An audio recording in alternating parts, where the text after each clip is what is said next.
shitload of sugarcane outside playing. They say we sounded like chickens, but yeah, whatever. Oh no, this place is smelly. Smelly of egg. Egg is smelling.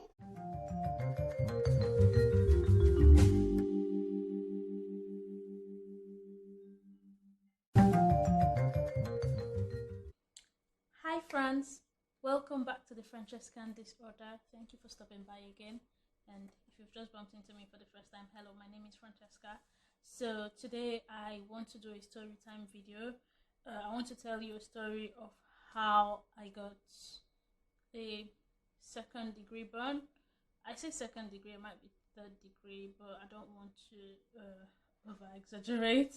And also it's well, if it's second, third degree, then it was serious. But I'm lucky in that, yeah, I'm a burn survivor in that way. But I am lucky because I'm not a burn survivor to the point where I was fighting for my life. I'm just a burn survivor in that I survived a very terrible burn injury, and it would have gone pretty bad. You'll find out when I tell you all the story, and when you see the pictures, you'll maybe understand what I mean. So anyway, let's start. This story is set in Port Harcourt, River State, Nigeria, where I was born and raised. Yeah, and it's set in my childhood. I was 11 years old at the time, and also it's set in like Christmas and New Year time of the year. So this was after Christmas. I say Christmas and New Year time of the year because my cousins who were spending Christmas holidays with us at the time were still around. They hadn't gone back home, so it was still the holiday time. It was after Christmas, but it was even after Christmas and New Year. It was on the 4th of January, but as you know, the 4th of January is just 2 days or 3 days into the new year. My burn happened on a Saturday, but the story had started from a Friday. So the Friday before, that's the night before, what had happened was that me and my brother we had been in trouble with my dad. So just looking back at it now, I think that, after being in trouble with my dad, also because I've been an adult with my nieces and nephews where I've had to discipline them, and then even though they were, being naughty children, sometimes it's like maybe was I too heavy-handed with them and all that.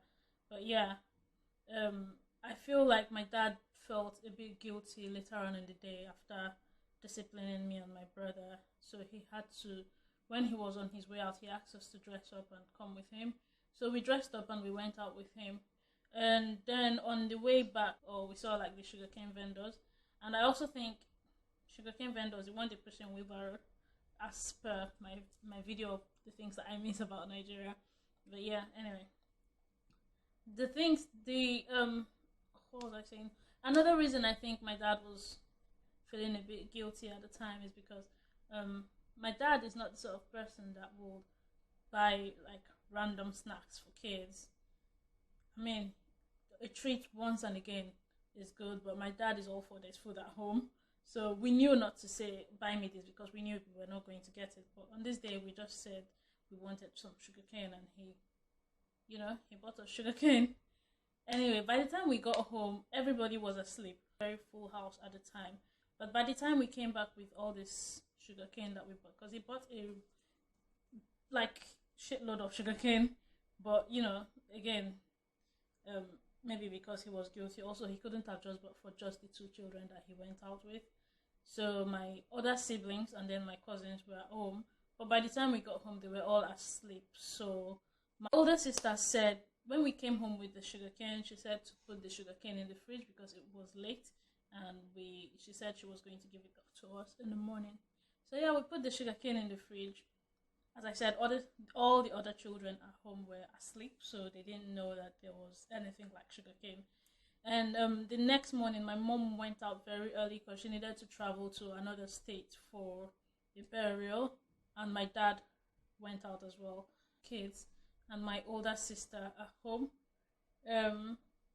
Also, for context, my older sisters were like, they are way older than me, so there's between me and my immediate elder sister. So you can see that growing up, I had like three mothers, which is why when I came home on the night, my sister had the authority to say that nobody is eating sugarcane in this house at this time of the night. So she put it in the fridge. Anyway, so now my parents have gone out, left us in the care of my sister, and she has at least six children. So there was me, my siblings, and then three of my cousins. 6 or 7 children. Yeah, seven of us to look after, or even eight.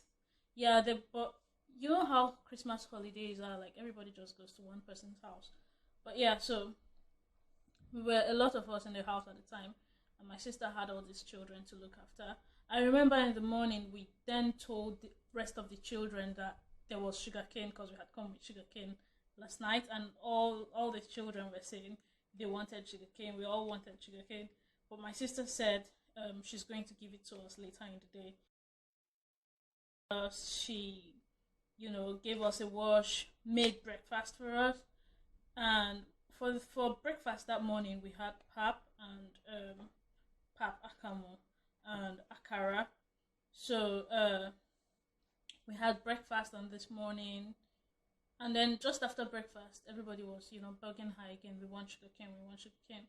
And then she said, "No, you're not having it now. You're going to have it in the afternoon because you just had pap and there was sugar in it." So, we everybody chilled.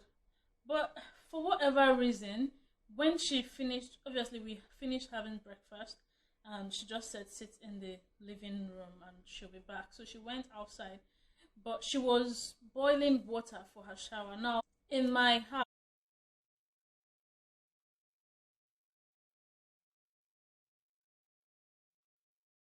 I think my mom still does this thing where when you wake up very early in the morning, she takes the biggest kettle. We have this very big kettle in my house.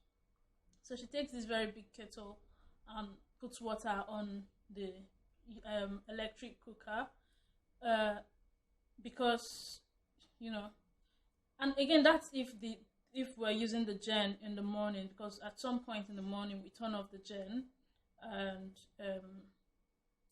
how do I put it? Okay, so now normally if there's light, then the hot water is going to be running in the bathrooms. By there's light, I mean like NEPA.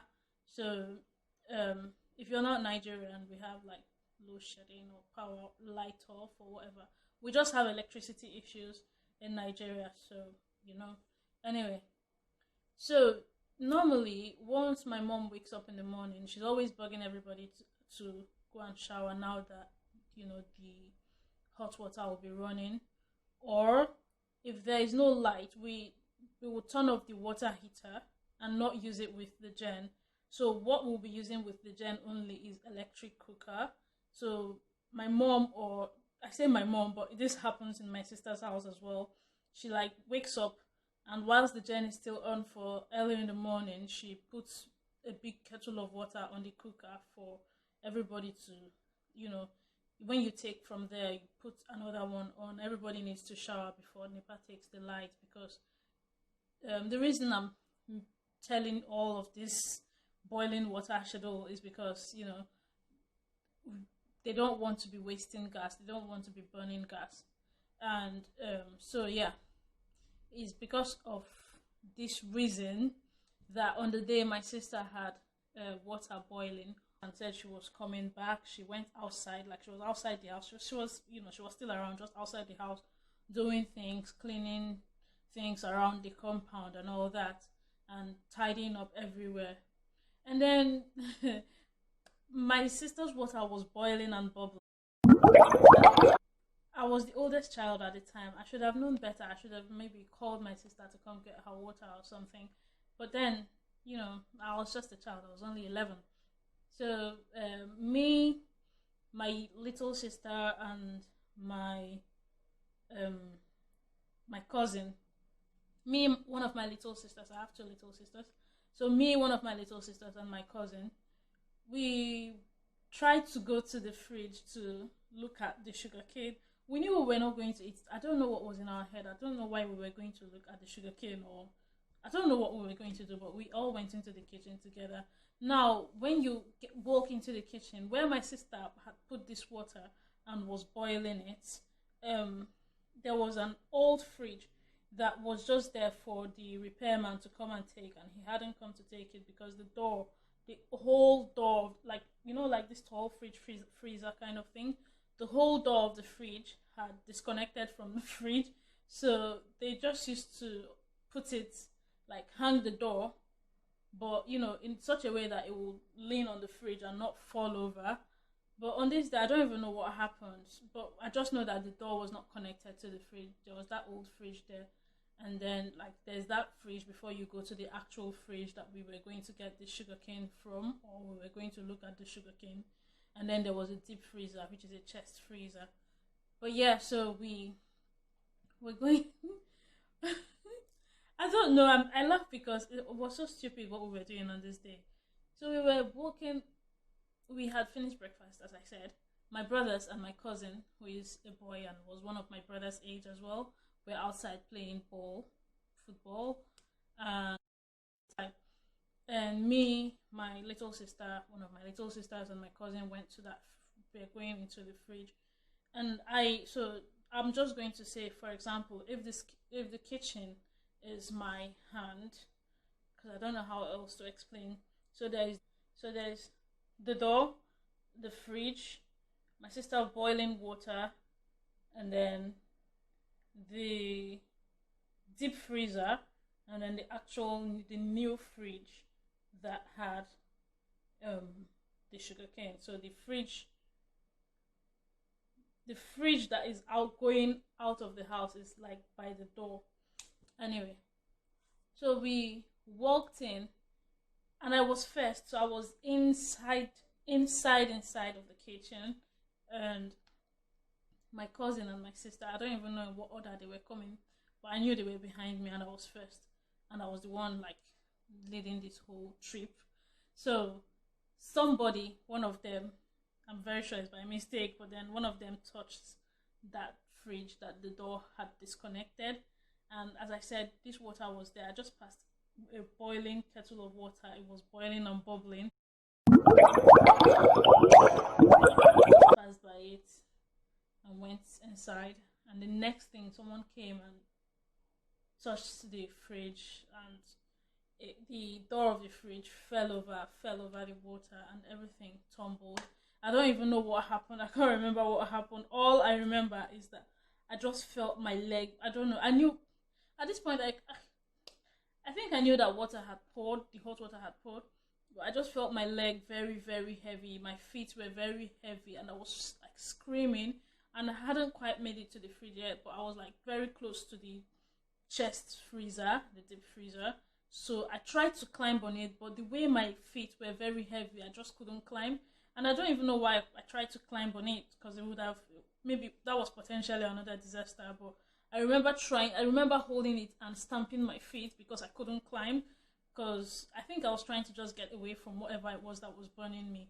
And then I just remember, like, kettle falling over, and then there was a huge noise. Like it felt like a lot of things fell over, and there was just a huge noise, splashing, and then screaming, and then like running, because my cousin and my little sister ran out screaming, and I was still there. I was still in the water that poured.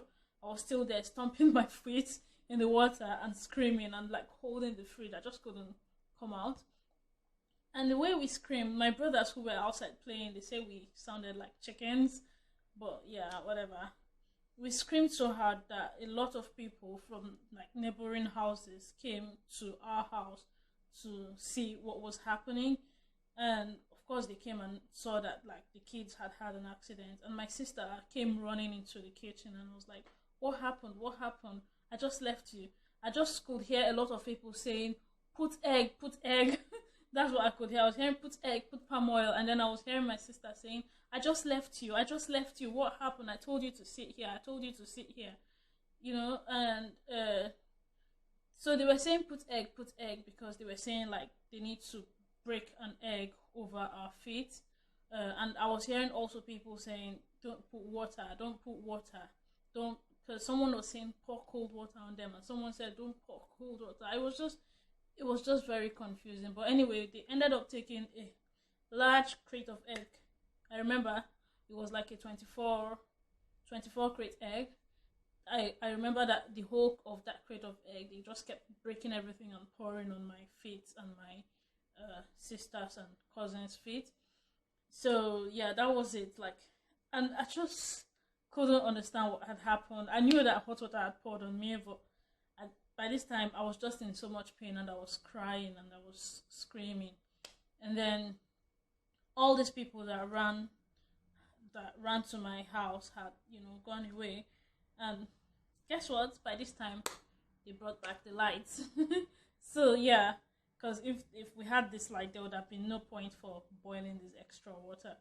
So yeah, they brought back the light, and my sister took me and my cousins to the room, and then she put me on a chair facing the table, or facing a table, because she had to bring a chair from outside, because she needed to bring, it was a table that a table fan sat on, and she needed to put me very close to the fan.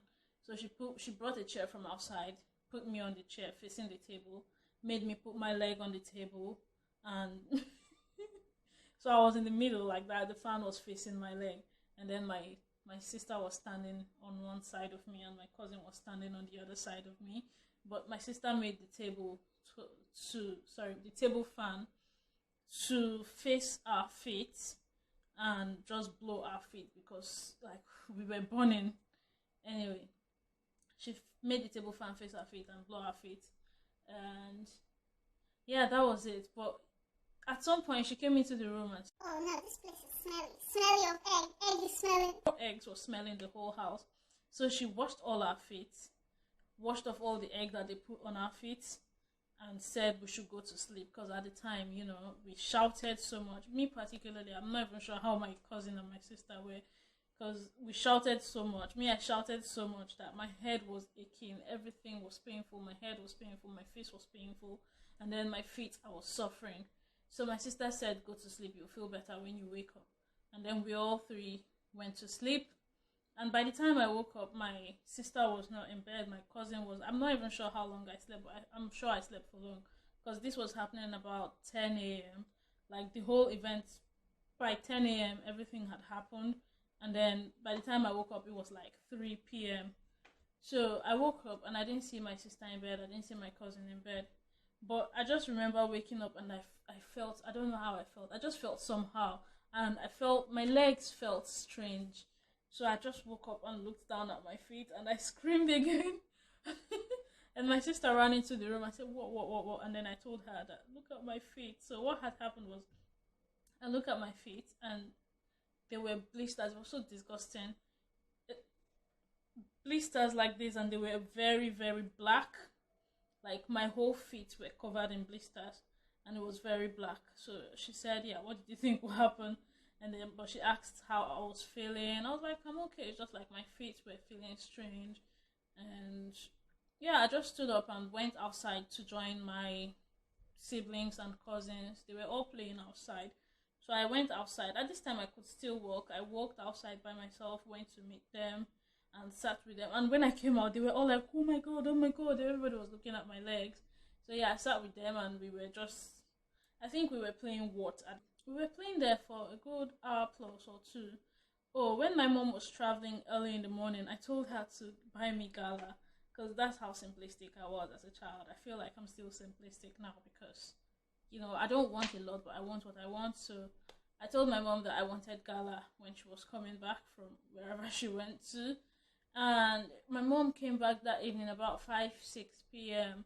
And then all the children, I said I was still able to walk at the time, but it's like, I remember all the children went to hug my mom, welcome. All the children were running to hug my mom, and I was still the last, so I was probably in pain, but I just don't remember. So everybody went to hug my mom welcome, and my mom was there hugging all the kids, and I was running towards her. She just had one look at me, and she thought, she didn't think, she said, "What happened?" That's how she just said it. She was like, "What?" And then look how stupid children can be. Like, my mom is looking at me like, "What has happened to you?" And I was like, "Mommy, where's my gala?" So yeah, I was asking her about my gala, and she was like, "What happened to you?" So my sister obviously explained to her what had happened to me, and that was it. My dad came back later in the evening and saw what had happened to me. Like, that was it that evening, really. Until the next day, I was still okay. The next day was Sunday, obviously. I was still okay the next day. I feel like I woke up that morning, I could still walk.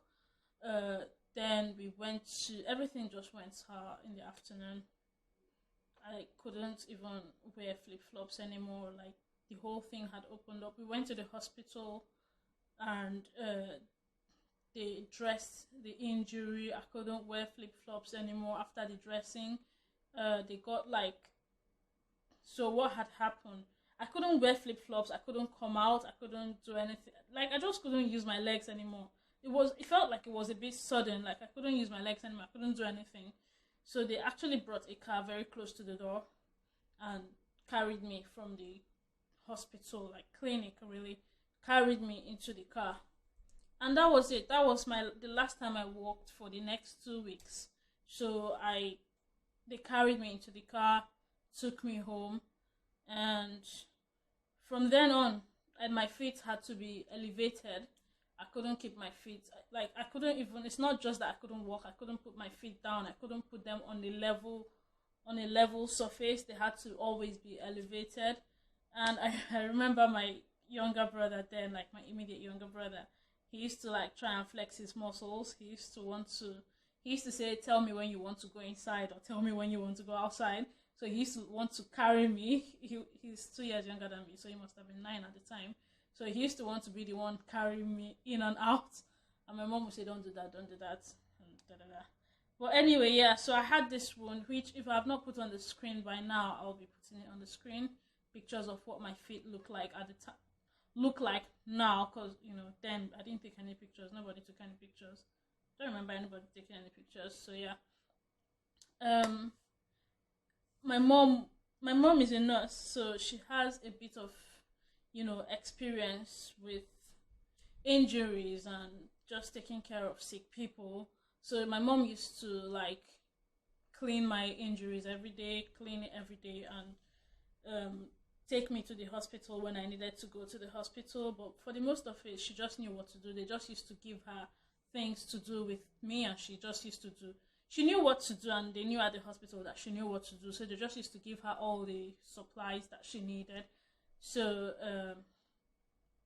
yeah, that's what happened. And then, as I said, it happened in January, and um, I couldn't go back to school because I went to boarding school for secondary school, and I was already in secondary school at the time. I couldn't go back to school until February. Uh, so yeah, maybe it was more than 2 weeks that I couldn't walk really, because if I didn't go back to school until February, then it was probably like 3 weeks or 4 weeks. But yeah, that's what happened. And also, I say it could have been worse because when my mom used to clean my feet or clean the injury, she used to, like, if my feet are like this, like they were always clumped up together, and my mom used to, it was very, very painful, and I used to cry, but she used to be like, "Please let me do it. If not, you will not, it's going to heal joined together." So she used to try and separate it. So the idea was to like separate the whole thing so that when it heals, because it was bone and everything was sticky to each other, if she let it heal like that, it could have healed like this, and I'll have like penguin feet. So thankfully, I had a mom that knew that. So she used to always clean it, separate everything, and put like it's not bandage, but they gave her something from the hospital. Sometimes she used to put it in between. Sometimes she would let it air and do its thing. But yeah, that's my burn story. And then I kind of benefited a bit out of it, because when I did go back to school, I couldn't get into trouble for being late, for not wearing clean socks, and because I I couldn't wear any socks or any shoes. Like I didn't get in trouble for that. I always wore flip flops everywhere because I had an accident, and I could have not worn any. I could have worn socks and shoes, but I just didn't because I had an accident. Yeah, my injury. Yeah, it was a bit painful by the time I went back to school, if I'm being honest. But I feel, I don't know.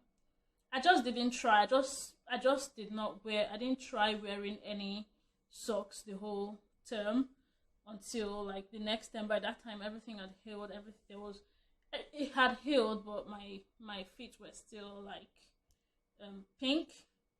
You could still see my skin, but it wasn't painful anymore. So yeah, that's my story. That is my burn story, and right now the burn is all part of me. It's all one of the scars that make me. And so yeah, in case you ever look at me, I don't know why you would look at me and look at my feet, but yeah, in case you ever saw my feet and you're wondering what happened to her, it's a second-degree burn or third-degree burn. I'm not sure which one it is. So yeah, if you see the pictures, you can tell me what sort of burn you think it was, and make sure to tell me if you have any similar stories, even if it's not a burn, even if it's like a very, I don't know, traumatic. I don't think mine was traumatic. I didn't know anything to be traumatized about. For me, it was just hot water. But yeah, like like freak accidents that has happened to you in your life that has left you with scars to remember them with. Let me know in the comment section, and give me thumbs up for my legs.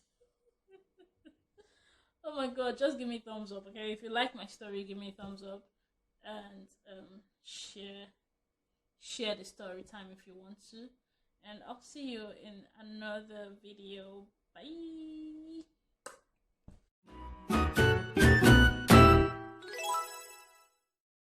Back to the Francescan disorder. Don't know why I'm laughing. I honestly don't know why I'm laughing. But yeah, welcome back to the Francescan disorder. Today, something is. I wasn't laughing. I just turned on this camera and something is funny all of a sudden. I don't even know what is funny. But yeah, okay. Let's get serious and talk. Welcome back to the Francescan.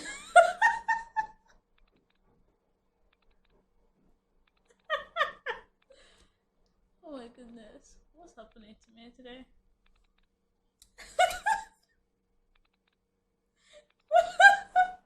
I think I know why I'm laughing. I think it's this thing. This thing I have on my head. I need to do this video quickly. Oh god. Yeah, I think it's this thing I have. I don't know, I feel like it looks funny.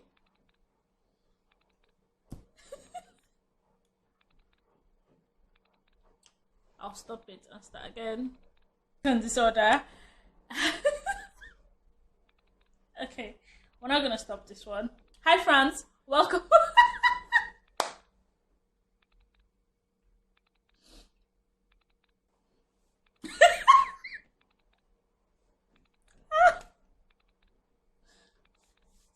Hi. Hi. Oh my goodness.